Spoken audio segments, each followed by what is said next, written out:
many years ago now. I was working as a tech writer for a company. I'd come out of telecommunications, and in telecommunications, everything's done pretty disciplined. There's no sort of corners cut.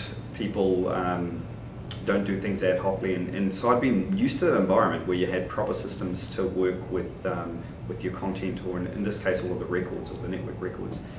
And so I moved out of that environment and moved into technical publications, which you might think is a bit of a strange move, but there's actually a lot of the stuff I was doing there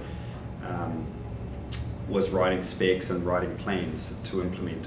So I had quite a lot of writing experience there. And when I moved into tech pubs, I was doing my first job was writing a manual for this, it was a hospital management system, and got thrown Word and said, oh right, I've got to write a manual for that. So I set up all my templates, and I was about halfway through the process when they came up to me and said, hey, we want that as online help as well.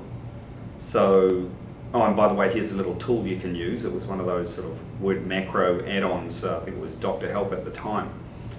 And I thought, oh yeah, the box said I could just push a button, it would come out as help, but obviously it's not the case. It took me about 2 weeks of hacking around in Word to try and get this thing to even turn into a help system. And then by the time I'd done it, I'd sacrificed all this cool stuff I wanted to have in my document in terms of layout. And so it was really disappointing, and I figured, why can't we have some decent tools to do our job? So Author.it really started as a set of tools just for me to use, and I applied all of the stuff I'd learnt in working with database applications in telecommunications, and just applied that through to technical publications. And it just seemed like a natural fit of storing information in a database. And to be honest, documents aren't all that different to storing any other kind of data, just a matter of how you think about it and how you put it together.